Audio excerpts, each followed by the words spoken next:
Waalaikumsalam warahmatullahi wabarakatuh. Selamat malam Bapak Ibu semuanya. Mudah-mudahan Bapak Ibu semuanya pada malam hari ini diberikan kesehatan, kemudahan dalam segala urusan, dan tentunya dikabulkan hajatnya untuk bisa lulus UP pada tahun ini ya Bapak Ibu. Baik, pada malam hari ini bahasan kita yaitu seputar IPS ya. Kemarin kita sudah membahas IPS, namun kita lanjutkan lagi ya Bapak Ibu ya. Baik, pada malam hari ini saya izin share screen. Oke, sudah terlihat Bapak Ibu? Halo, sudah terlihat? Belum, Pak. Pak. Sudah. Oke. Ada nih. Kemarin kan sudah. Baru Pak, baru sudah. Ya, kemarin ya. Kurang besar ya? Iya. Nah, ini Ya, Pak. kemarin ini sudah kita bahas. Jadi kalau IPS itu ya hubungannya dengan globalisasi, kemudian perkembangan ilmu dan teknologi itu ya Bapak Ibu ya, tenaga endogen dan eksogen itu.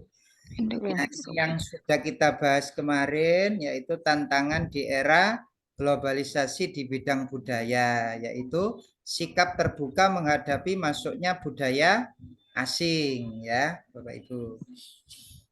Kemudian untuk yang kedua ini kemarin yaitu teknologi. Nah, ini berkaitan dengan teknologi yang berkembang pesat memudahkan manusia untuk berinteraksi dan berkomunikasi. Berarti manfaat dari teknologi yaitu seseorang dapat terhubung berinteraksi dengan banyak orang.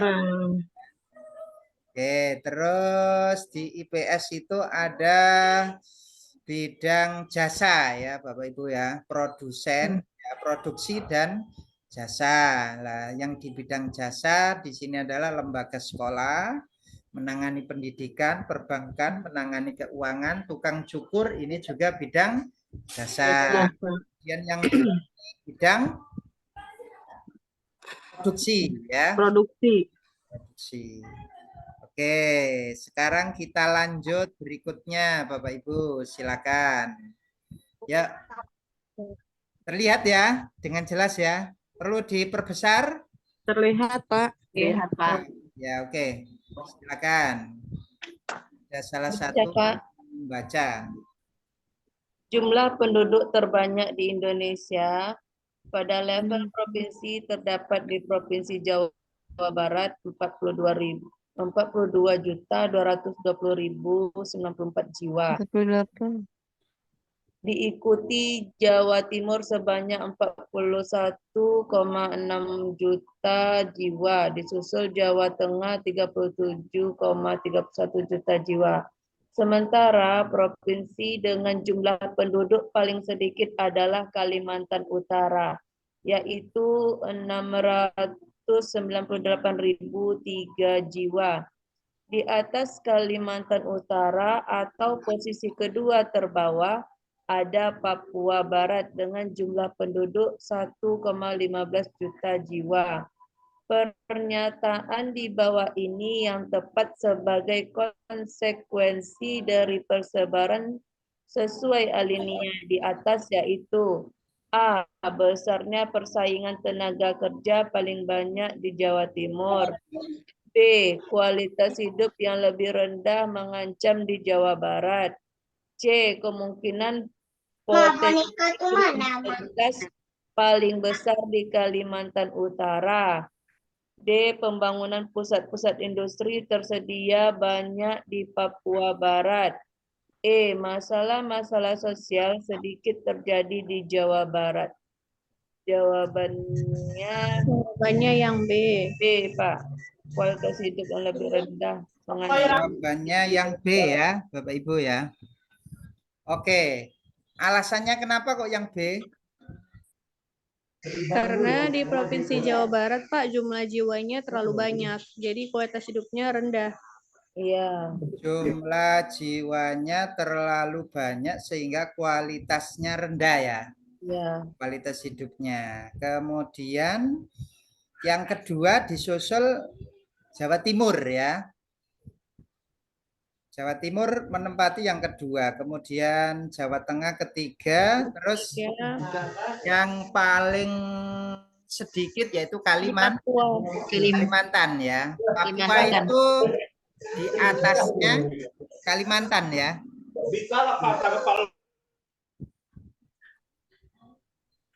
Oke, coba kita lihat besarnya persaingan tenaga kerja paling banyak di Jawa Timur. Benar Bapak Ibu? Salah. Salah ya. Yang benar gimana? Yang benar. Yang paling besar persaingan tenaga kerjanya di mana? Yang Paling besar persaingannya di Jawa Barat lah, Pak. di Jawa Jawa Barat. Barat ya. Jawa Barat. Karena penduduknya Jawa besar. Barat tadi paling besar ya. Kemudian yang C, kemungkinan potensi kriminalitas paling besar di Kalimantan Utara. Tidak ya Bapak Ibu ya. Yang paling besar adalah kriminalitas yaitu ada di Jawa Barat atau di Jawa ya. Kalau Kalimantan kan sedikit ya. Kemudian pembangunan pusat-pusat industri terbanyak di Papua Barat. Benar apa salah? Salah ya. Salah, Pak. Yang benar jawabannya adalah di Jawa ya. Kemudian masalah-masalah sosial sedikit terjadi di Jawa Barat. Yang benar adalah banyak terjadi masalah sosial karena penduduknya terlalu besar ya. Jadi Bapak Ibu bisa lihat sini ya, kemarin sudah saya berikan ini apa rangkuman ya kemarin ya. Nah ini barangkali besok yang keluar tidak yang tadi ya. Jadi dampak tidak merata ya, dampak tidak merata, persebaran penduduk tidak merata, yaitu dampaknya pembangunan terhambat. Ya, kemudian kemiskinan di perkotaan bertambah, kriminalitas meningkat. Terus yang terakhir, semakin lunturnya kebudayaan daerah. Ini yang tadi ya, yang kita bahas tadi ya. Jadi kalau semakin besar penduduknya, maka kemungkinan kemiskinannya bertambah, kriminalitas juga bertambah ya. Oke, baik. Selanjutnya yang berikutnya. Oke, yang berikutnya yang laki-laki. Silakan. Silakan. Hijau ya, Pak.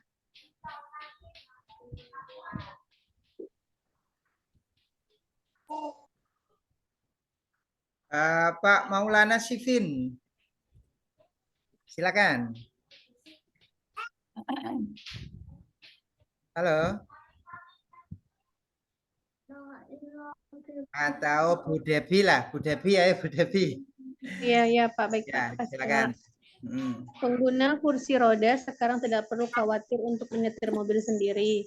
Perusahaan mobil Konguru menjual mobil elektrik yang ringan dan dapat digunakan oleh pengguna kursi roda. Penemuan mobil ini merupakan bukti bahwa perkembangan iptek memberikan dampak positif bagi kehidupan, yakni untuk A. Hidup lebih praktis dan efisien waktu, B. Memudahkan interaksi sosial, C. Mempercepat penyebaran informasi, D. Memudahkan penyebaran teknologi, E. Menambah ilmu pengetahuan. Jawabannya yang A. Hidup lebih praktis dan efisien waktu. Iya, Pak. Jawabannya yang A. Mengapa kok yang A, Bapak Ibu? Kok enggak yang D atau yang E? Karena kalau yang B tadi itu kan interaksi sosial ya kan menggunakan. Yang C itu kan internet udah Bapak buat. Enggak, yang D sama yang E.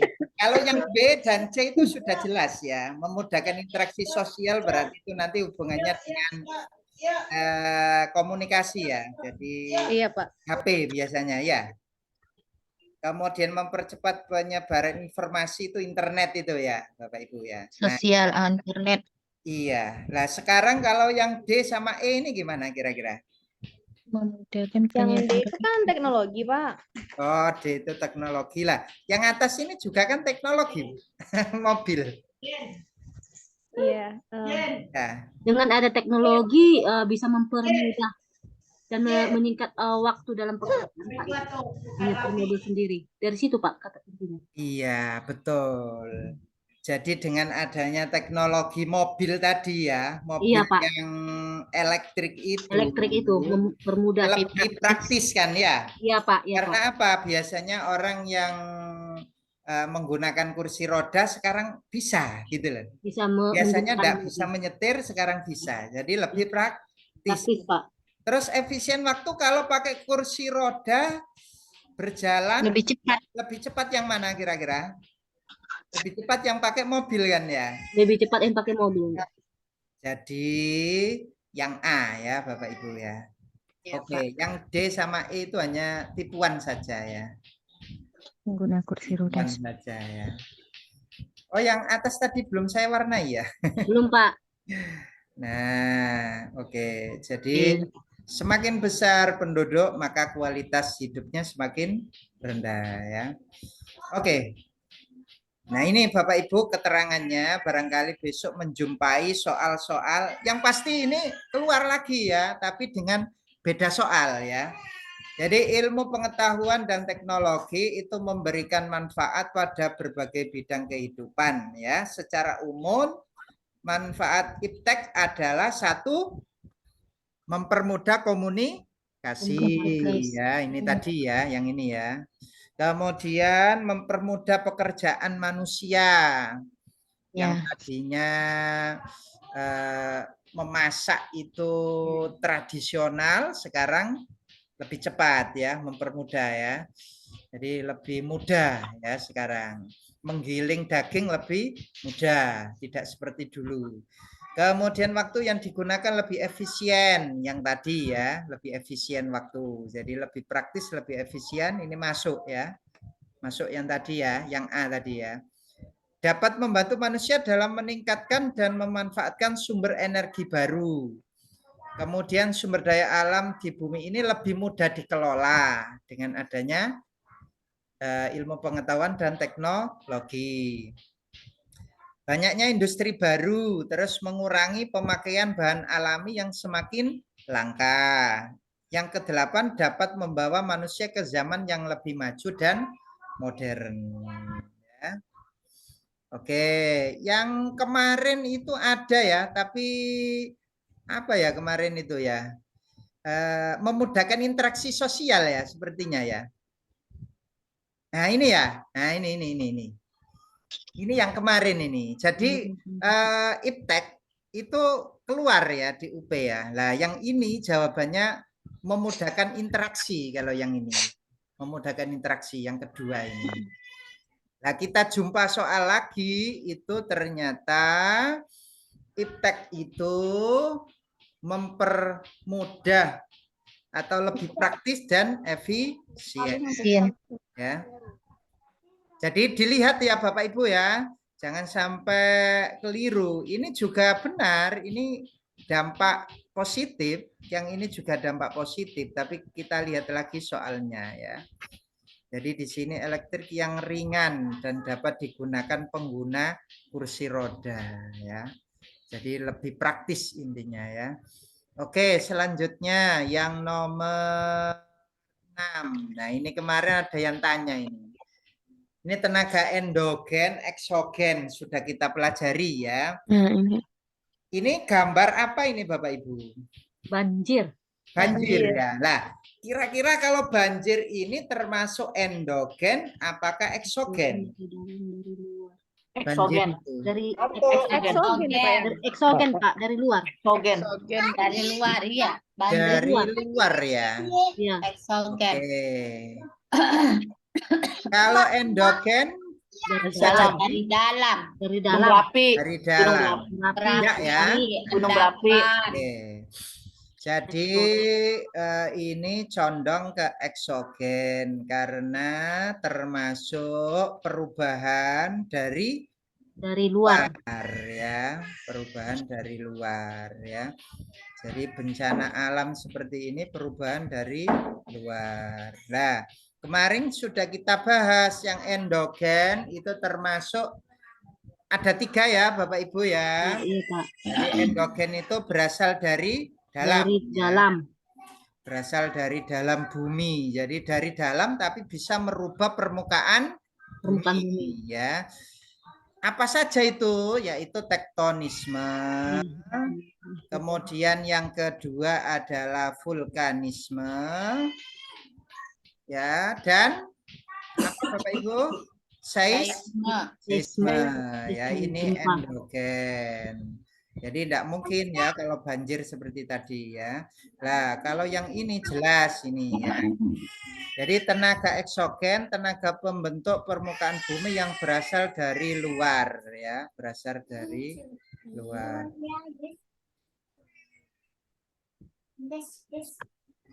Oke, terus yang termasuk di sini ada sedimentasi dan erosi ya, sedimentasi dan erosi.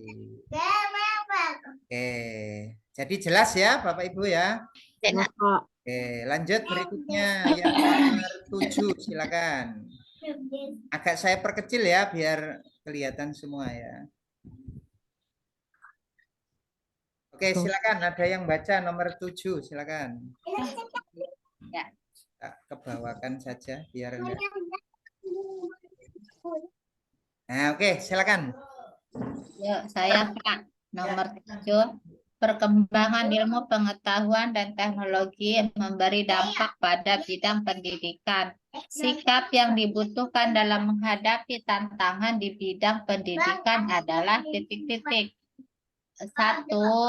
Memperluas jangkauan pasar sehingga produksi dalam negeri mampu bersaing di dunia internasional sehingga dapat meningkatkan aktivitas ekonomi dan kesejahteraan masyarakat. B. Memanfaatkan peluang ekonomi melalui usaha pariwisata yang dapat menghasilkan kesejahteraan bagi masyarakat di wilayah tujuan turisme. C. Meningkatkan etos kerja yang tinggi, suka bekerja keras, disiplin, mempunyai jiwa kemandirian, rasional, dan sportif dalam menghadapi persaingan global. D. Memanfaatkan peluang setiap negara untuk belajar dari negara lain, sehingga proses transfer ilmu pengetahuan dan teknologi secara global terjadi dengan cepat. E. Bersama-sama dengan pemerintah berupaya menolak dan menghindari globalisasi semampu mungkin untuk menghindari dampak negatif globalisasi yang semakin memburuk akhir-akhir ini. D, Pak. D. D, Pak. Enggak suara. Yang mana D. yang D? Ada D, jawaban Pak. lain?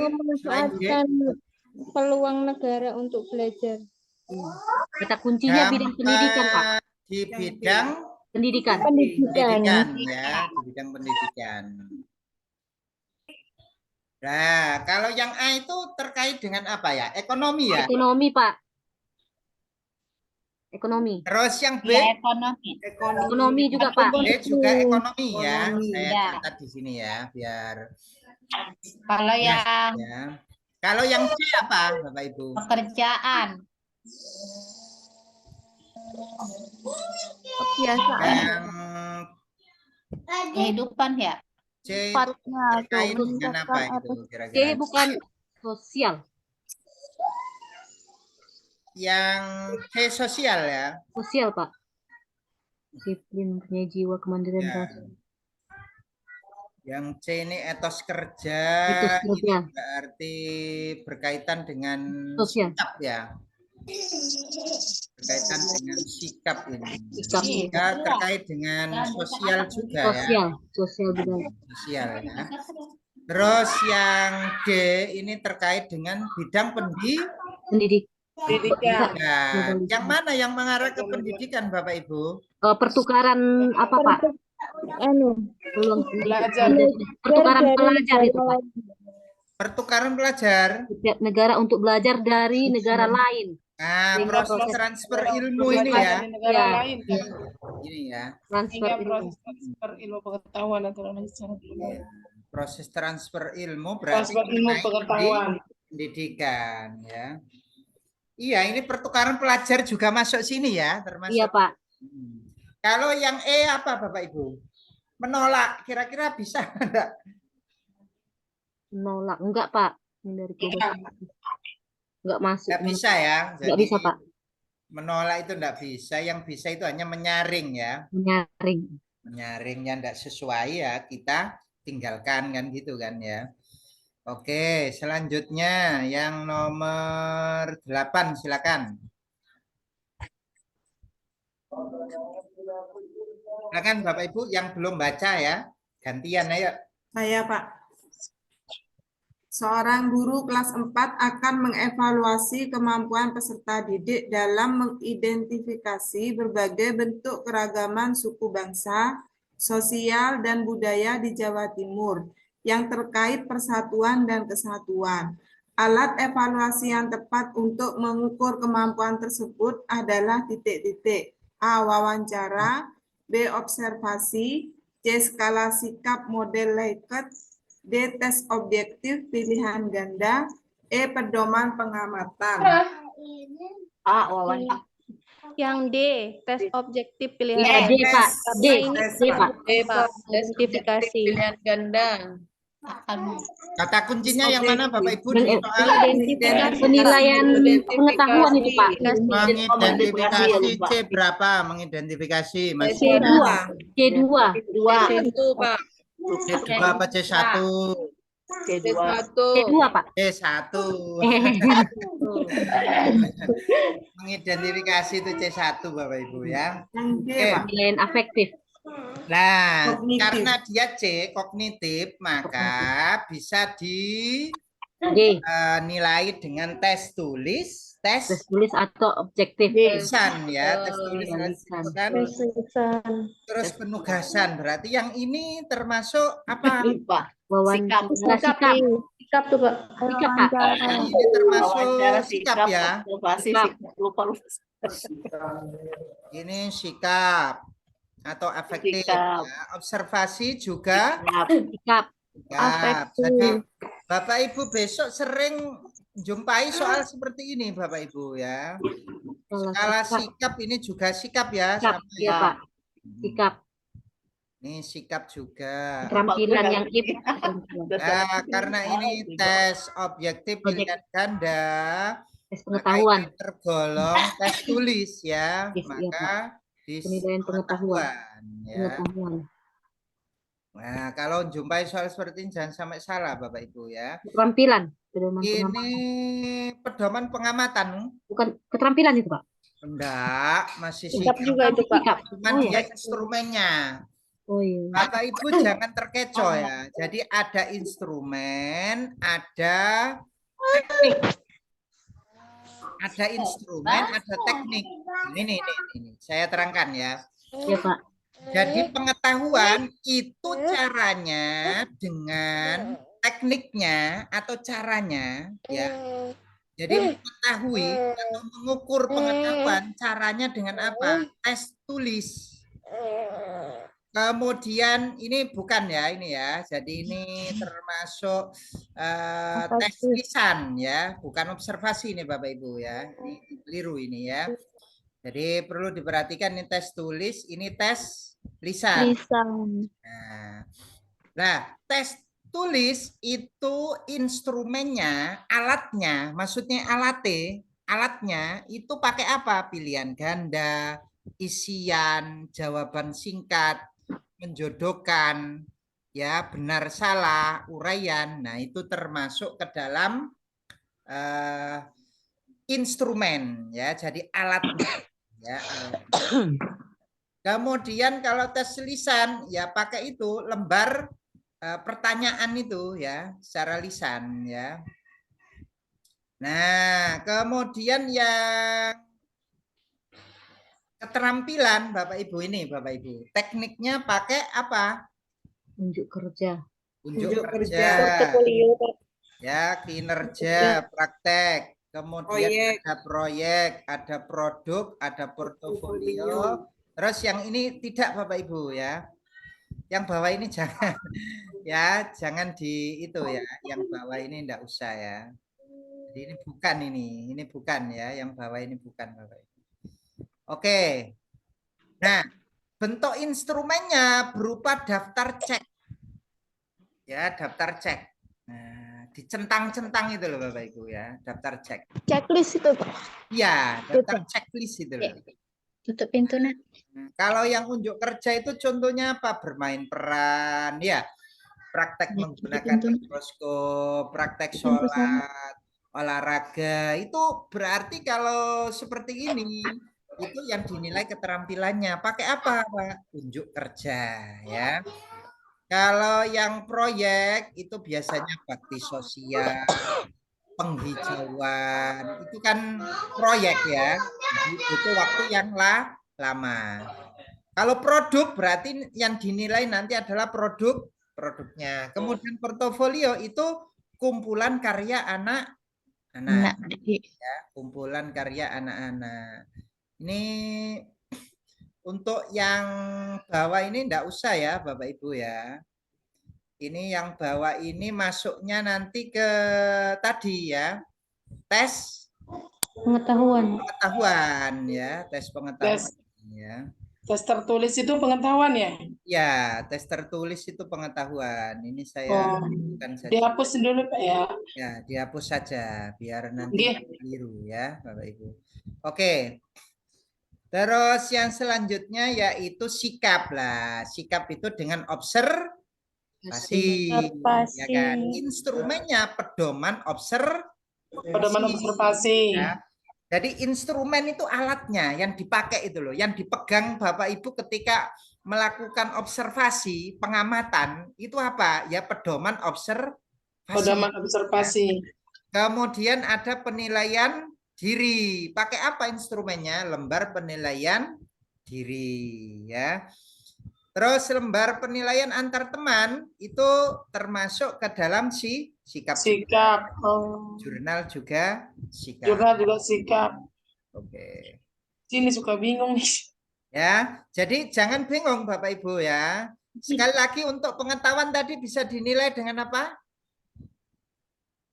Pengetahuan? Tulis, tulisan, ya. Terus penulisan, ya. Terus yang keterampilan? Keterampilan Checklist. Cek. Ya, jangan checklist tadi itu ya, keterampilan. Ya, keterampilan dapat dinilai kerja, proyek, produk, portofolio. Terus yang sikap, menyanyi. Observasi. Penilaian diri, penilaian antar peserta didik, terus jurnal. Ya, ini Bapak Ibu. Jadi yang cocok tadi sesuai dengan yang atas tadi, maka yang cocok adalah jawabannya adalah pilihan ganda. Observasi, pengetahuan, pilihan ganda. Nah, kan makanya di sini kan ada Bapak Ibu, alat. Berarti alat itu nama lainnya apa tadi alat itu?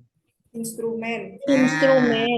Instrumen. Kalau caranya dengan cara tes tulis. Alatnya pakai apa? Tes tulis. Instrumen. Ternyata di sini dia memilih alatnya adalah menggunakan pilihan ganda. Bolehkah kita menggunakan uraian?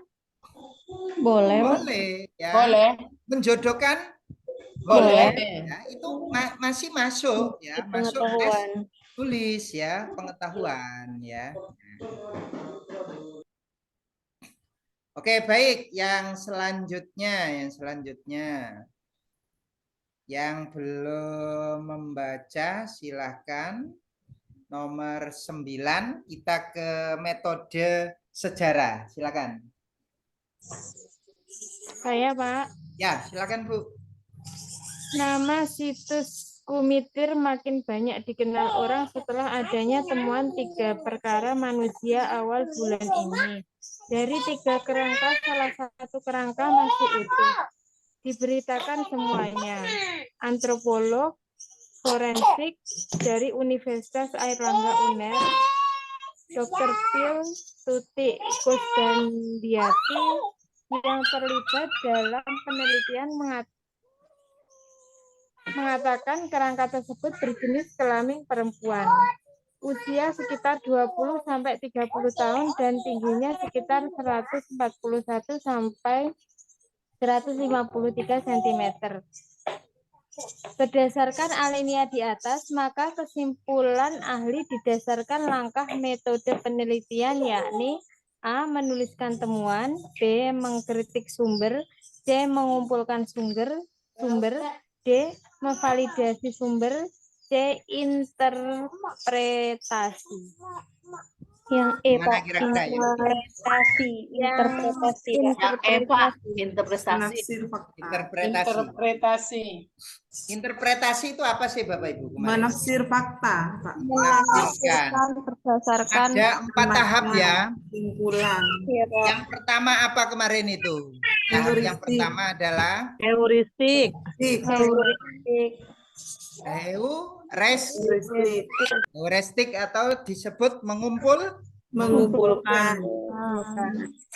Nah, heuristik ya, mengumpulkan. Kemudian yang kedua Kritik. adalah Verifikasi. verifikasi atau disebut dengan kritik ya. Verifikasi atau kritik itu metode yang kedua ya. Jadi metode yang pertama heuristik, kemudian verifikasi atau kritik. Verifikasi kritik itu ada 2 ya Bapak Ibu ya. Iya, kritik intern dan ekstern, Pak. Ya, intern dan ekstern ya. Kemudian setelah itu baru diinterpretasi atau Ditafsirkan. Menafsir fakta. ya, ditafsirkan ya. Nah, ditafsirkan itu juga ada 2 Bapak Ibu. Apa itu? Masih ingat ya? Ditafsirkan ada 2. Apa ya? Ingat-ingat, ditafsirkan ada 2 Bapak Ibu. Ngeblank lagi. Nah, ditafsirkan ada 2, yaitu analisis dan sintesis ya, analisis dan sintesis. Terus yang terakhir adalah Menuliskan. tulis atau disebut Koreografi. historiografi. Ya, nah, memvalidasi ini masuk mana ini termasuk? Masih masuk Verifikasi. verifikasi ya, masuk verifikasi atau kritik ya. Dia memvalidasi itu masuk verifikasi atau kritik ya. Nah, jadi kalau di sini ini tadi kan diuraikan ya Bapak Ibu ya. Atau ditafsirkan kan ya. Diuraikannya di mana kira-kira? Jenis kelaminnya perempuan, usianya sekitar 20 sampai 30 tahun, tingginya kan berarti diuraikan Bapak Ibu ya. Iya, Bu. Iya, Pak. Nah, kalau diuraikan berarti masuk Interpretasi. Ini metode sejarah sering keluar loh Bapak Ibu ya. Iya, Pak. Bisa jadi besok enggak ini yang keluar, tapi yang penting Bapak Ibu tahu. Maksudnya historiografi itu apa, verifikasi itu apa, heuristik itu apa, biar nanti kalau soalnya beda itu masih tetap bisa menjawab.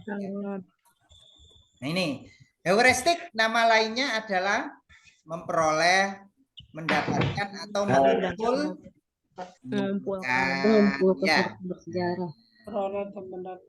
mengumpulkan sesuai dengan topik penelitian. Kemudian kritik itu berarti apa Bapak Ibu? Kritik itu memverifikasi ya. Verifikasi. Ya, terus kritik ada X2 ya. Ekstern itu berarti menguji keaslian Sumber. Sumber itu ekstern ya. Kritik intern. Kritik intern. Nah, ini yang intern itu berarti dia Meneliti menguji Kredibilitas. reliabilitas dari Sejarah. sumber ya. Nah, nih jadi ekstern itu fisiknya Bapak Ibu, ekstern fisiknya. Kalau ditemukan terus kertasnya masih baru, kira-kira secara kritik ekstern masuk apa enggak? Masuk. Masih baru kertasnya. Tidak, Pak. Tidak, Pak. Kan baru kertasnya. Ya, tidak masuk ya karena sejarah itu kan masa lampau, tidak masuk. Ya. Jadi bentuk fisiknya itu dilihat dari kertasnya kok warnanya ini ya. Nah, kalau yang kritik intern itu terkait dengan isinya, terkait dengan konten tulisannya itu kira-kira. Loh, ini kok tanggalnya kok tanggal masih baru ya 2018 berarti kan bukan sejarah kan gitu ya, misal ya. Itu termasuk ke intern ya Pak ya? Ya intern. Jadi kalau fisiknya penampakan fisiknya itu berarti dia ekstern. Kalau intern itu kontennya, isinya, ya paham ya Bapak Ibu ya. Nah itu. Insya Allah Pak. Insya Allah. Kemudian interpretasi itu adalah menafsirkan, jadi menguraikan dan menyatukan. Menyatukan. Kalau yang menguraikan kemarin apa Bapak Ibu namanya? Analisis apa sintesis? Analisis. Analisis. Ya.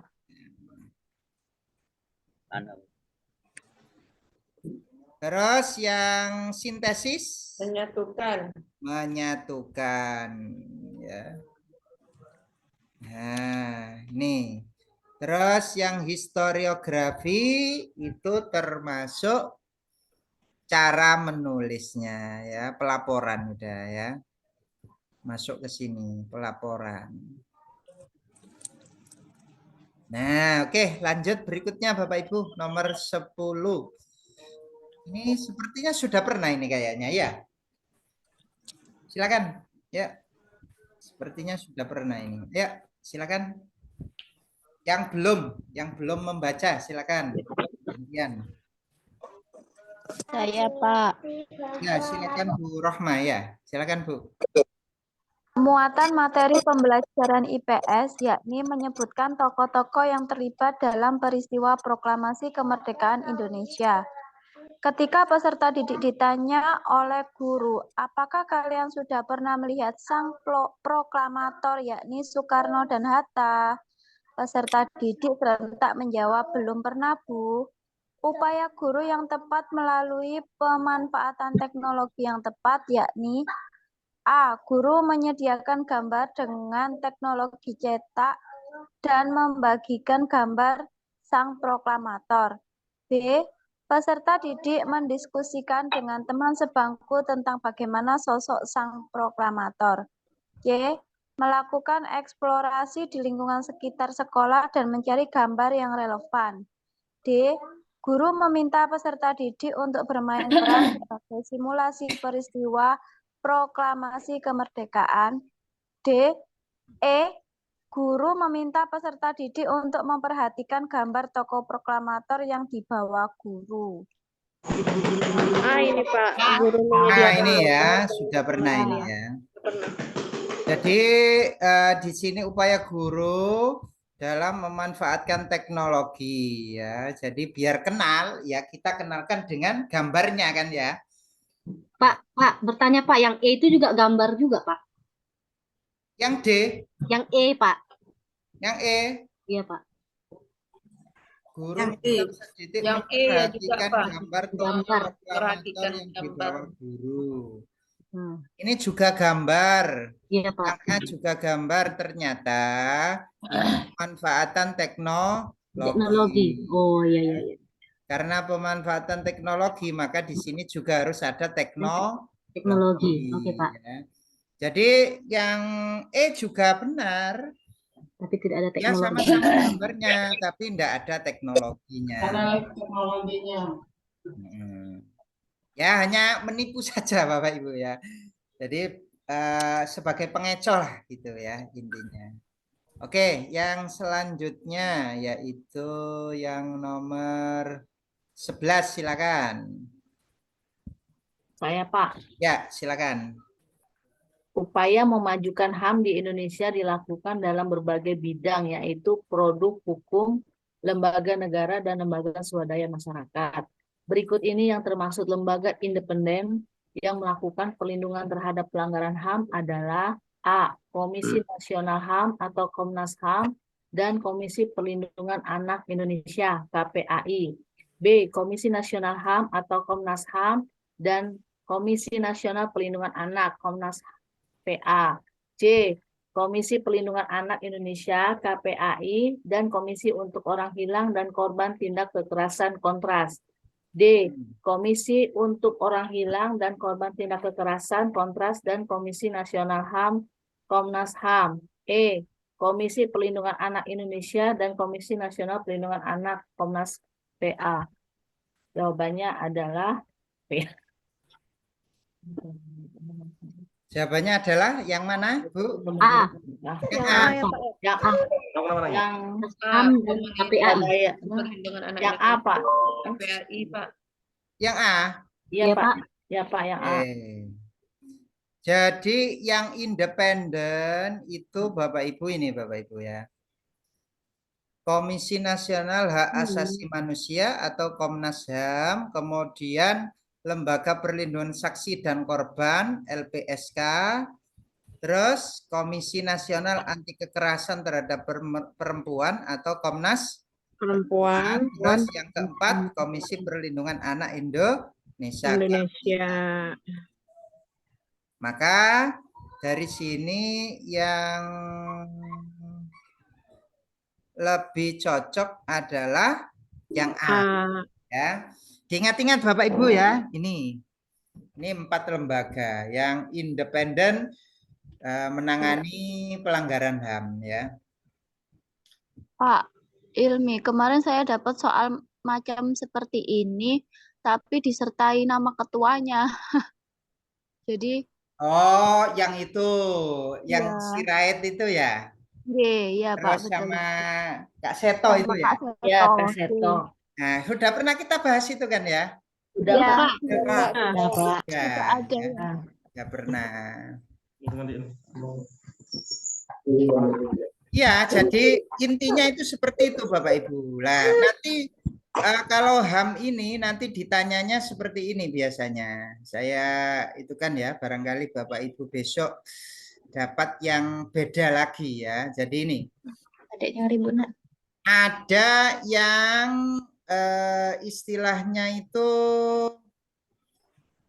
bentuknya seperti ini Bapak Ibu ya. Ini independen, itu ada Komnas HAM. Komnas HAM. Biasanya juga yang ditanya itu tugasnya Bapak Ibu, wewenangnya. Kadang di soal itu ditanya wewenangnya. Wewenangnya apa Bapak Ibu? Komnas HAM itu Melakukan perdamaian. Melakukan perdamaian kedua belah pihak, menyelesaikan masalah, menyampaikan konsultasi atau negosiasi, terus menyampaikan rekomendasi, memberikan saran, memberikan saran. Nah, ini termasuk lembaga loh ya, ini ya lembaga. Terus pengadilan HAM. Nah, pengadilan HAM itu mengadili khusus pelanggaran HAM, berat. Ya, HAM berat. HAM berat itu apa saja, Bapak Ibu? Yang menghilangkan nyawa. Yang menghilangkan nyawa. Kalau HAM ringan, tidak sampai penghilangan nyawa. Nah, itu HAM ringan. Jadi kata kuncinya HAM berat itu adalah penghilangan nyawa. Mengancam keselamatan nyawa. Lah, di sini ada genosida. Ada kejahatan genosida. Apa itu kejahatan genosida? Yaitu pemusnahan. Jadi satu bangsa dimusnahkan, satu suku dimusnahkan, itu namanya genosida.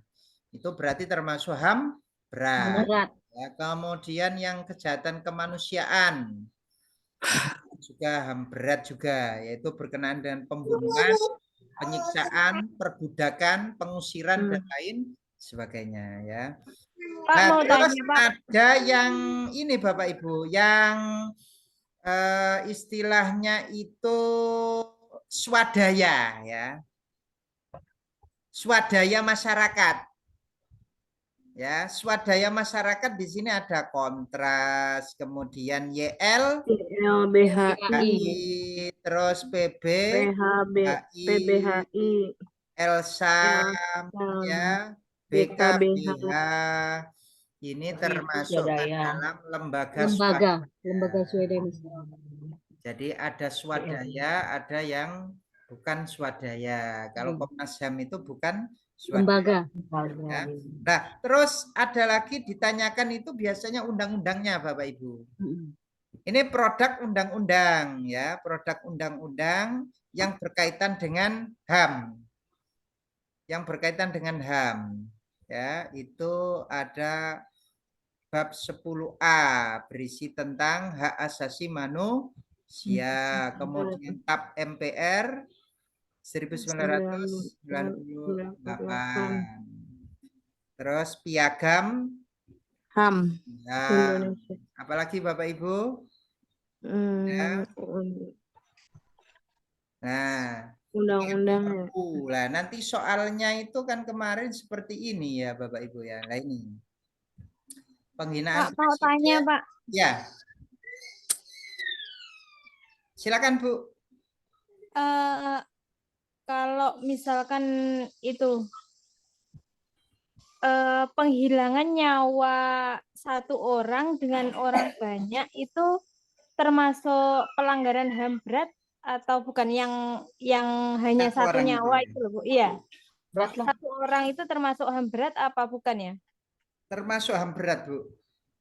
Oh, kemarin satu nyawa, dua nyawa, tiga nyawa. Termasuk penghilangan nyawa, berarti berat ya? Iya, berat. Kenapa? Karena kata kuncinya tadi itu sudah penghilangan nyawa. Oh, iya. Jadi nyawa itu tidak bisa dikembalikan lagi Bapak Ibu. Makanya dinamakan dengan HAM berat. Kalau bisa dikembalikan mungkin tidak berat ya. Kalau sudah meninggal itu tidak bisa dikembalikan gitu. Jadi makanya walaupun satu orang itu termasuk HAM berat. Nah, di sini contohkan yang tidak termasuk ke dalam HAM berat ya berarti penghinaan terhadap presiden. Kemudian di sini memberikan rekomendasi kepada DPR tentang kasus pelanggaran HAM, tugasnya dari Komnas HAM ya. Nah, ini seperti ini soal. Ada Pak ya tugasnya ya. Iya ada soal seperti ini ya. Barangkali Bapak Ibu besok ketemu soal yang model gini ya. Nah ini yang bukan wewenang Komnas HAM yaitu menjatuhkan dan menetapkan hukuman. Ini di pengadilan HAM ya, menjatuhkan dan menetapkan itu. Terus, nah ini tadi urutannya produk hukum. Terus lembaga negara dan lembaga swadaya.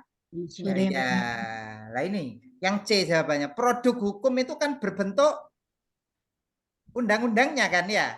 Piagam HAM itu termasuk produk hukum. Terus pengadilan HAM itu termasuk lembaga negara ya. Terus yang swadaya itu BKBH.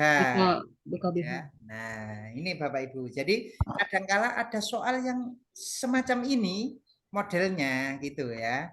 Semacam ini modelnya. Kemudian ada pengkambing hitaman itu yang kerusuhan 1998. Nah, ini rasisme prasangka dan pengkambing hitaman ya.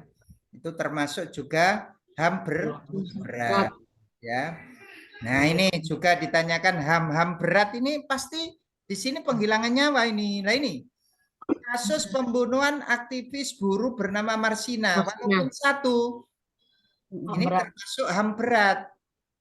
Nah, di sini kan yang ditanyakan kan yang tidak kan ya. Yang tidak tergolong pelanggaran HAM berat. Jadi walaupun satu orang yang nyawanya dihilangkan itu termasuk HAM berat ya. Ini. Jadi di sini yang bukan yang mana? Yang bukan Kasus yang perusakan Bukan dan HAM, orang kasus lain. perusakan, dan nomor 1, kasus penghinaan, dan kasus atau pelarangan dan seseorang beribadah. Nah, ini bukan HAM berat ini ya. Nah, tuh ya Bapak Ibu ya, walaupun satu nyawa ya, jadi sudah terjawab ya. Oke, lah ini Bapak Ibu. Nah ini kok belum dijawab ini? Yang mana kira-kira ini? Ya, coba silakan. Yang mana ini kira-kira jawabannya? Ini kok belum ada jawabannya ini. Pengadilan HAM Sikap Bapak Ibu. Dan HAM merupakan pengadilan tingkat tinggi yang berwenang dan dalam memutuskan perkara pelanggaran HAM yang terjadi.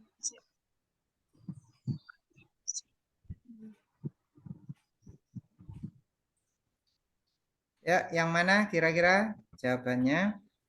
Ini belum terjawab ini ternyata. Oke, yang mana Bapak Ibu?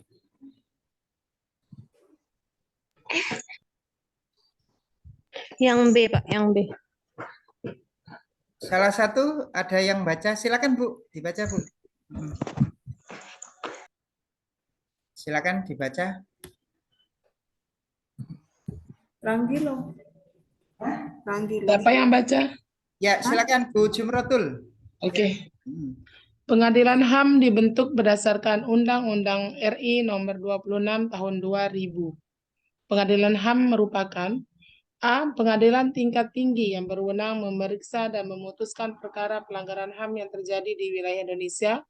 B. Pengadilan khusus terhadap setiap pelanggaran HAM, baik itu pelanggaran berat maupun ringan yang terjadi di seluruh wilayah Indonesia. C. Pengadilan khusus yang berwenang memeriksa dan memutus perkara pelanggaran HAM yang khusus menangani perkara HAM anak dan perempuan dilakukan oleh warga negara Indonesia dan terjadi di luar batas teritorial wilayah Indonesia. D. Lembaga independen non-pemerintah yang mengadili pelanggaran HAM. E. Pengadilan khusus terhadap pelanggaran HAM berat bahkan memutus perkara warga negara Indonesia yang terjadi di luar batas wilayah Indonesia. B ya. Yang B, Pak. Pengadilan khusus terhadap setiap pelanggaran HAM, baik itu pelanggaran berat maupun ringan. Pengadilan HAM khusus Bapak Ibu, khusus yang berat ya. Yang ini Bapak Ibu jawabannya ya, yang E. Pengadilan khusus terhadap pelanggaran HAM. Pengadilan khusus terhadap pelanggaran HAM berat ya. Jadi khusus HAM berat Bapak Ibu ya. Pengadilan HAM. Tadi kan ada di atas tadi ya. Di atas tadi kan sudah ada tadi ya. Nah, Tapi itu yang terjadi di luar batas negara Indonesia, Pak. bahkan yang terjadi di luar batas negara Indonesia pun bisa. Itu maksudnya. Nah ini. Khusus terhadap pelanggaran berat. Nah, ya. Khusus pelanggaran berat. Bahkan yang terjadi di luar batas teritorial wilayah Indonesia. Kalau yang tadi Bapak Ibu yang mana tadi? Yang B ya? Iya, ada Nah, itu ada ringannya masalahnya. Ada ringannya ini. Nah, ini. Ya. Undang-Undang RI nomor 26 yang khusus beratnya ya, Pak. Ya. Oh iya, kalau 26 itu berat. Barangkali enggak itu ya. Coba di googling barangkali saya yang salah. Tapi sepertinya yang E. Yang E. Undang-Undang RI ya. Coba.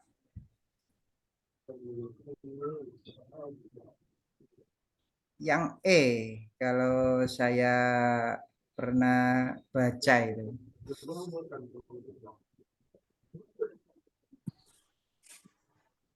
Tentang pengadilan HAM.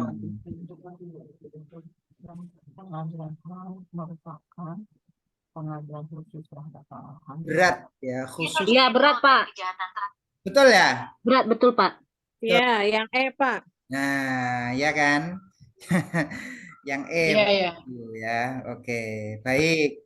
Sekarang kita lanjut ke soal yang tadi lagi ya. Balik yang tadi ini selingan ya. Kita kembali ke soal yang tadi yang belum kita selesaikan tadi ya. Nah, ini. Oke, lanjut berikutnya tentang globalisasi. Ya, silakan. Ada salah satu yang bagian baca, silakan. Saya Pak. Ya, silakan Bu. Globalisasi merupakan proses mendunia yang mengabur batas-batas negara dan setiap manusia memiliki tanggung jawab yang sama sebagai warga negara global. Permasalahan yang menjadi tanggung jawab warga negara global yang dimaksud adalah 1. Islamic State of Iraq and Syria atau ISIS. 2. Polusi udara. 3. Komunisme Cina. 4. Kemiskinan. 5. Pesatnya informasi dan komunikasi. Dari paparan di atas, yang menjadi tanggung jawab sebagai warga negara global adalah A3 dan 4, B2 dan 3, C1 dan 2, D2 dan 4, E4 dan 5. D, Pak. D. D. Dan 4. D. Polusi udara dan kemiskinan. Iya. Oke, jadi masalah global itu Bapak Ibu, itu adalah masalah yang dapat mengancam keamanan dan keberlangsungan hidup di dunia, ya. Dan berbagai negara berupaya untuk menyelesaikan masalah tersebut dengan melakukan kerja sama, yaitu disebut dengan masalah global, Bapak Ibu. Nah, yang menjadi tanggung jawab global itu adalah berkaitan dengan apa, Bapak Ibu? Apa saja kira-kira? Berkaitan dengan lingkungan, Bapak Ibu. Itu termasuk ke dalam permasalahan global. Jadi misal polusi udara, kalau dibiarkan di suatu negara, maka akan merembet ke negara yang lain kan ya. Akan terjadi global warming ya. Pemanasan global. Nah, terus efek rumah kaca ya. Terus ini keragaman hayati. Keragaman hayati itu juga termasuk masalah global. Penggundulan hutan itu juga termasuk masalah global. Karena Indonesia yang gundul, tapi nanti negara yang lain juga ikut kena dampaknya gitu loh. Jadi makanya disebut dengan global lah. Kalau yang ISIS ini hanya di timur tengah. Komunisme Cina hanya di Cina. Kalau kemiskinan gimana? Kemiskinan global Pak. Global ya. Nah, makanya kan di PBB kan ada yang menangani tentang kemanusiaan itu ya. Yang berkaitan dengan ini. Apa gizi segala itu kan di sini ya. Oke, jadi yang benar adalah 2 dan 4.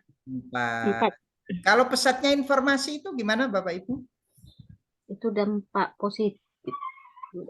Enggak ya itu ya. Enggak Pak. 2 dan 4. Baik, selanjutnya masih globalisasi. Ya, silakan. Sering ini Bapak Ibu ya. Kalau IPS itu ya sini, ITEK, globalisasi, metode sejarah itu ya. Oke, lanjut. Berikutnya siapa yang pengen baca? Saya ya Pak. Ya, silakan Bu. Siapa nih? Udah lanjut ya. Bu. Iya Bu. Baik, terima kasih. Globalisasi adalah proses ketika berbagai informasi, pemikiran, gaya hidup, dan teknologi menjadi mendunia. Globalisasi mencakup seluruh hal yang terkait dengan proses terhubungnya masyarakat di berbagai wilayah dunia ke dalam komunitas dunia yang tunggal. Dampak positif globalisasi di bidang sosial budaya antara lain: A. Ditemukannya berbagai hasil penanggalan masa lalu yang banyak terjadi akhir-akhir ini. B. Makin kuatnya nilai kebebasan di kalangan remaja sehingga dapat mewujudkan nilai-nilai Pancasila secara lebih konkret. C. Terbukanya lapangan kerja di luar negeri sebagai dampak dari mudahnya transportasi antar negara. D. Meningkatkan etos kerja yang tinggi, bekerja keras, disiplin, kemandirian, rasional, dan sportif. E. Masuknya budaya asing, misalnya Korea, yang memberi inspirasi tumbuhnya berbagai jenis usaha ekonomi. Yang E, Pak. Dampak positif Yang E, masuknya budaya asing, misalnya Korea, yang memberi inspirasi tumbuhnya berbagai jenis usaha ekonomi. D. Ya, dampak ini yang mana kira-kira Bapak Ibu yang Bapak Ibu pilih di sini? D, Bidang Pak. sosial loh ya ini ya. Oh, D, iya. Pak. Terbukaannya lapang. Bidang sosial budaya.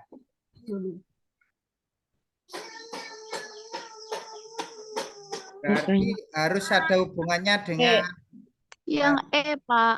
Pak. Masuknya budaya asing. yang Karena ada budayanya juga. Ada budayanya Oh ya. iya. Masuknya budaya Budaya asing asing. berarti budaya kan ya. Ya, oke. Berarti benar ya, Pak. Ada kata budaya. Ada kata budaya. Kalau yang A ini berarti apa? Penanggalan ini berarti sejarah ya. Secara ya. Terus makin kuatnya dikarenakan mewujudkan nilai-nilai Pancasila secara konkret. Sehingga dapat mewujudkan nilai-nilai Pancasila secara konkret. Makin kuatnya nilai kebebasan dikarenakan Norma, bukan. makin kuatnya nilai kebebasan kok malah semakin konkret ya. Ini juga termasuk sosial ya, Bapak Ibu ya. Yang B ini ya.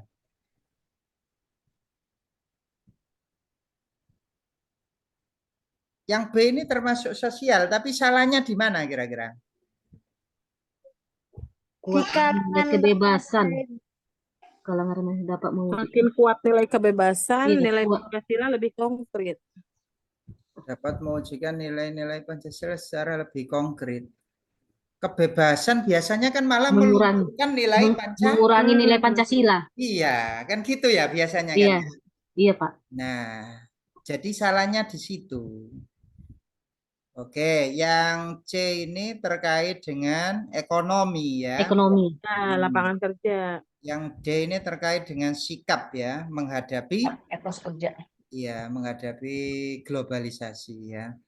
Jadi yang cocok adalah yang E. Kalau yang E ini kan udah ada usaha ekonomi juga, gimana itu? Iya. Berbagai jenis usaha ekonomi. Tapi budaya Budaya di atasnya. Ini Korea yang apa ya ini ya kira-kira ya? Iya. Yang bisa menginspirasi jenis usaha itu. Makanan ya, Pak. Oh iya, Korea makanan. Budaya Korea apa sekarang kira-kira? lagi. Makanan. Yang tari-tarian itu apa ini ya? Kalau yang menghasilkan ekonomi. Makanan Itu bisa. makanan, Pak. Jenis usaha ekonomi itu, Pak. Kayak sushi, ramen itu kan sekarang lagi banyak di Indonesia. Ya, ini masuk budaya juga masuk Ekonomi. ya. Tapi ya kalau kita lihat ya ini yang paling tepat karena yang B tadi nilai kebebasan kok malah Pancasila lebih konkret ya. Jadi ini sebenarnya ada dua antara yang B dan yang E. Itu udah punya hidup soalnya. Ya. Itu loh, Pak.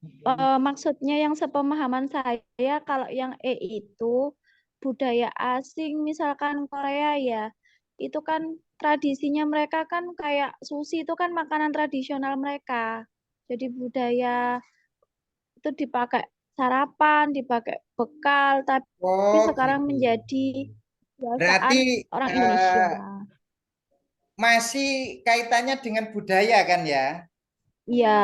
Ya, oke. Sekarang kan anak-anak muda sekarang sukanya makan sushi. Oke. Niru sama orang Korea itu. Gitu. Oke ya, ya ini Bapak Ibu, kadangkala itu ada dua yang membingungkan ya. Nah, oke, berarti sudah ketemu jawabannya yang E ya. Oke, selanjutnya yang nomor 14, silakan. Kita ke konsumen produsen ini ya. Oke. Saya, Pak. Ya, silakan Bu Wahyu.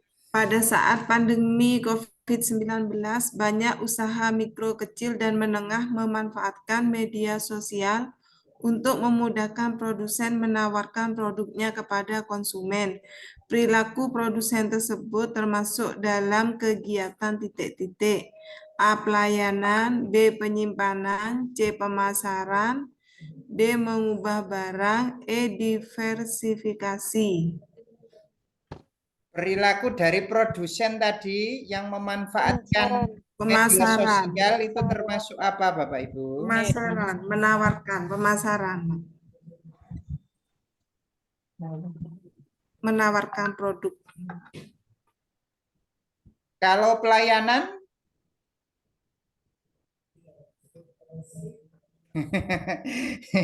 Biasanya kan ini kan ya, tidak pakai online kan ya, buka warung kan gitu ya. Nah, sekarang memanfaatkan itu berarti perilakunya itu adalah untuk apa kira-kira? Untuk pelayanan, untuk Pemasaran, Pak.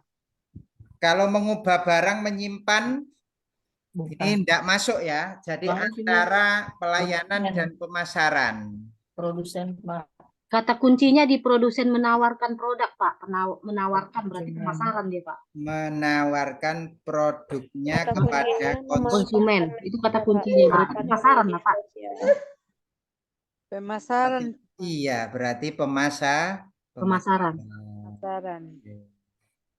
Baik, berarti pelayanan gugur ya Bapak Ibu ya. Ada Iya, kata kunci berikutnya ya. Oke. Lanjut, berikutnya yang nomor 15, silakan. Saya, Pak. Ya, silakan Bu. Pendidikan yang bermutu memerlukan dukungan sarana dan prasarana yang memadai, antara lain ketersediaan buku atau bahan ajar yang berkualitas. Namun demikian, semakin banyak buku yang dicetak, semakin banyak pohon yang harus ditebang. Menghadapi dilema semacam ini, seorang guru yang profesional dituntut untuk mengambil keputusan yang tepat untuk mendukung pencapaian tujuan tersebut adalah titik-titik. A. Media pembelajaran yang modern dan negara-negara maju. B. Penggunaan kertas daur ulang dalam pembelajaran. C. Penggunaan sarana radio dalam pembelajaran. D. Pembelajaran di kelas dengan PBL. E. Pengembangan media berbahan lokal. B, Pak, daur ulang ini. B, daur ulang, Pak. Yang A, media Yang pembelajaran. A, pembelajaran modern. Ini kan dilema ya. Dilemanya itu kita butuh buku kan ya, intinya ya. Media berbahan lokal. Nah, butuh buku. Kalau butuh buku, semakin banyak dicetak, maka pohonnya banyak yang ditebang. Karena kan bahannya dari pohon ya. Nah, ini dilema ini lah. Sebagai guru yang profesional, supaya tidak ditebang terus pohonnya itu, maka apa yang harus kita lakukan? Pengembangan media berbahan pembelajaran yang modern, Pak. Penggunaan kertas daur ulang bisa kira-kira? Kertas didaur ulang. Bisa jadi. Dijadikan jadi, kertas Pak. lagi bisa ya? Bisa, Pak. Bisa, Pak. Bisa, Pak. Bisa ya? kertas daur ulang. Bisa, Pak. Bisa. Membuat peta kayak itu, peta-peta itu. Oh, maksudnya dijadikan buku lagi maksudnya? Oh, kalau dijadikan buku lagi. Lama ya, Pak. Kan dari pohon, Pak. Iya, agak sulit ya. Kalau didaur ulang dibentuk lain bisa ya. Bentuk topeng, Oh iya. atau bentuk apa gitu. Tapi kalau dibuat lagi enggak bisa kan ya, Bapak Ibu? Nggak bisa, Pak. Yang A, Pak. Nah, kalau yang A ini bisa jadi dengan media pembelajaran yang modern, itu nanti tidak lagi menggunakan buku, tapi menggunakan digital ya. Jadi tidak perlu kertas ya. Digital. Intinya itu pakai apa itu semacam kayak PDF atau apa ya? Iya, Pak, iya, Pak, iya, Pak. Enggak butuh itu ya. Kalau yang Ini kan antara yang A dan yang B kan Bapak Ibu kan ya, pilihannya tadi ya. Jadi Pak, tapi kalau media pembelajaran ini kalau dibawakan ke dalam ke sekolah, nggak semuanya sih Pak bisa memakai ini. Umpamanya nggak semua sekolah, umpamanya yang kalau yang pelosok-pelosok atau apa mungkin Pak menggunakan media ya, pembelajaran. setidaknya itu kan intinya gini Bu, setidaknya itu bisa mengurangi untuk cetak buku kan gitu ya intinya ya. Nah, kalau yang di perkotaan bisa digital, berarti kan nanti otomatis mengurangi. Dengan mengurangi berarti pohonnya juga nggak sering ditebang, kan gitu intinya ya. Ini apa nggak bisa ya Pak, media berbahan lokal? Pengembangan media berbahan lokal. Ya, pengembangan media. Sesuai dengan sarana, maksudnya ya sarana yang ada di daerah masing-masing gitu Pak. Kalau menurut saya ini kan kata kuncinya itu ya Pak, untuk mengurangi pohon agar tidak ditebang Iya, itu. betul. Kan dilemanya di situ. Kalau banyak dicetak, maka pohonnya banyak ditebang, kan gitu intinya. Bukan pengembangan media berbahan lokal ya, bukan ya. Berarti A ada itu. Antara A dengan B itu Pak. A tuh Pak, yang A. Media berbahan lokal itu kan nanti juga pakai alam juga ya. Solusi yang lain. Tidak semua ya. Tidak semua pembelajaran bisa menggunakan media berbahan lokal ya. Iya. Tapi di sini intinya itu kata kuncinya adalah negara maju ini. Jadi dan negara-negara maju. Tidak sampai menebang pohon terlalu banyak gitu intinya ya. Menggunakan kertas daur ulang ya, atau yang sudah ditulisi lagi gitu. Kan ya tidak praktis juga kan ya. Jadi sepertinya yang A ya. Jadi sistemnya nanti dibuat digital dan ini kita sudah mulai merambah ke sana Bapak Ibu ya. Sekarang saja perpustakaan itu bentuknya digital loh Bapak Ibu. Perpustakaan kan sekarang kalau sewa buku kan buku digital kan ya. Jadi bentuk PDF gitu bisa dibaca terus nanti gitu. Jadi sistemnya digital sekarang. Ya bisa jadi besok buku cetak itu semakin lama ya semakin ini ya. Tidak ada ya. Jadi sudah dikurangi ya semakin lama. Oke, ini Bapak Ibu ada lagi yang ditanyakan? Jadi IPS itu ya seputar ini saja Bapak Ibu ya. Ya nanti ya apa ya putar-puter ya ini saja materinya gitu. Barangkali ada materi lain silakan. Barangkali ada yang punya. Ini tadi sudah saya pilah-pilah dari yang kemarin-kemarin itu Bapak Ibu, yang di UP-UP yang lalu-lalu ini ya. Jadi saya kumpulkan, terus saya bahas ulang ke Bapak Ibu semua di sini. Ada lagi barangkali yang ditanyakan seputar IPS? Besok masih saya Bapak Ibu. Kalau mau request silakan gitu loh maksud saya. Jadi selain dari saya nanti barangkali ada request dari Bapak Ibu silakan ya. Barangkali ada request. Kemarin kan dibagi ya, ada yang itu nulis-nulis gitu kemarin. Kok belum selesai atau gimana? Saya carikan lagi Bapak Ibu, sepertinya masih ada waktu kita ya. Saya carikan soal yang IPS ya. Yang ngari Bu De. Oke, baik. Ini Bapak Ibu sudah ketemu. Saya share ya.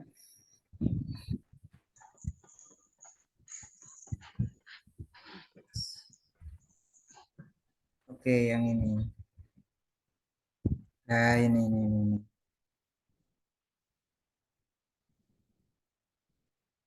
Ini kumpulan soal-soal Bapak Ibu ya. Sekitar berapa ini ya? Sepertinya sudah pernah kita bahas ini ya. Sampai 55 ini Bapak Ibu ya. Ada yang enggak ikut barangkali kemarin pas waktu pembahasan itu. Nah, ini terkait peta. Sudah, Pak. Sudah ya. Jadi letak astronomis pakai peta apa Bapak Ibu? Jelaskan gambar itu. Ya, Iya. pakai Ciri. peta orografi. Ya. Kemudian tenaga endogen terdiri dari 3 ya. Vulkanisme, dan dari dalam.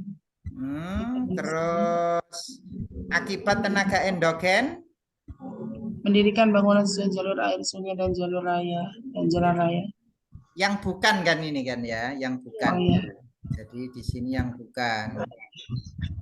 Nah, jadi bukan tenaga endogen ini termasuk ke dalam tenaga eksogen ya kan, yang ada di luar kan ini ya. Yang lainnya ini ada di dalam semua kan ini, gempa, terus ya, Pak. ini vulkanisme ini termasuk ke dalam tenaga endogen. Jadi yang bukan adalah yang A ya. Jalur air. Sambil mengingat ya Bapak Ibu ya. Terus ini pengaruh negatif dari tenaga eksogen. Ini kok belum ditandai ini. Yang mana ini? Pengaruh negatif adanya tenaga eksogen. Pengaruh negatif. Mana kira-kira? Apa melakukan negatifnya? Lakukan masa bentuk muka bumi yang indah. Itu, Pak. Kan negatif. Negatifnya. Negatifnya. Air membawa tanah yang subur, betul ya. Angin membawa butiran tanah subur ke tempat lain, betul. Erosi terjadi secara besar-besaran sehingga hilangnya kesuburan tanah. Berarti yang D. Ya kan. Ini kan negatif ya. Negatif. Terjadi erosi, akhirnya kesuburan tanah itu hilang ya. Kesuburan tanahnya. Jadi yang negatif positif. Kalau negatif, maka jawabannya adalah yang D ya. Negatif. Eksogen ya. Oke, tenaga eksogen sedimentasi. Apa nama lain dari sedimentasi Bapak Ibu?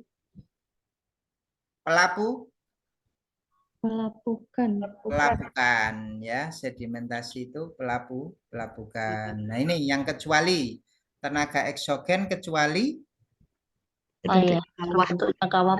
erosi itu termasuk eksogen ya kan. Terus gelombang air laut, abrasi kan ini ya. Abrasi itu termasuk eksogen. Terus terbentuknya kawah berarti dari dalam ya. Gunungan dalam. Eksogen ya. Ini pecahnya batu-batuan tekanan suhu ini sedimentasi. Jadi jawaban yang benar adalah yang C. Oke, selanjutnya ini sambil mengingat-ingat Bapak Ibu ya. Oke, konvergen. Apa kemarin konvergen itu Bapak Ibu?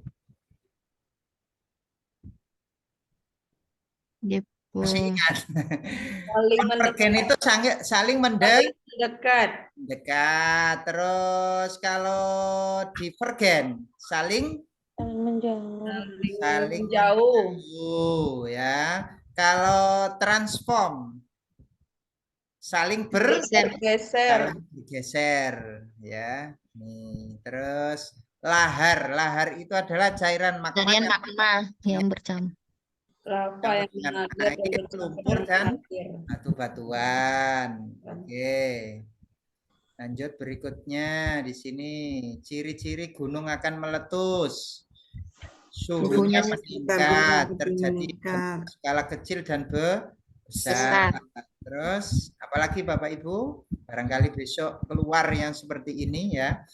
Suhunya meningkat, terjadi kekeringan, pohon di sekitar gunung menjadi kering, terus terjadi gempa, binatang-binatang liar mengungsi ke wilayah yang lain atau turun gunung ya, biasanya ya. Oke, ini sudah pernah Bapak Ibu ya. Baik, kalau tidak ada kita lanjutkan besok malam lagi ya Bapak Ibu ya. Oke, baik. Ya. Oke, baik. Terima kasih Bapak Ibu karena Bu Susi malam hari ini berhalangan, jadi hanya saya sendiri. Terima kasih Bapak Ibu semua sudah belajar bersama pada malam hari ini. Mudah-mudahan ilmu yang didapat bermanfaat. Kalau ada yang kurang jelas, bisa ditanyakan di grup diskusi yang ada di WA ya Bapak Ibu ya. Barangkali ada Pak ini tolong dibahas. Nah itu saya pengennya gitu. Jadi Bapak Ibu tidak usah disembunyikan soal itu ya. Kasihan temannya ya. Kalau ada soal yang belum kita bahas, share saja di grup, nanti kita bahas bareng-bareng gitu ya. Baik, Pak. Jadi kalau bisa itu kita berhasil bersama sampai tertinggal gitu loh Bapak Ibu ya. Nanti soalnya disimpan sendiri, akhirnya lulus sendiri kan enggak enak Bapak Ibu ya. Tapi kalau lulus bareng-bareng kan itu ya. Lebih bahagia ya Pak. Iya. Baik Bapak Ibu, terima kasih. Saya akhiri. Wassalamualaikum warahmatullahi wabarakatuh. Waalaikumsalam warahmatullahi Pak Ilmi, terima kasih ya. Terima kasih Pak Ilmi. Terima kasih Pak Ilmi. Sehat-sehat. Baik, untuk nanti kita saya semua. share ya Bapak Ibu ya yang kita bahas ya. Baik Pak, ditunggu.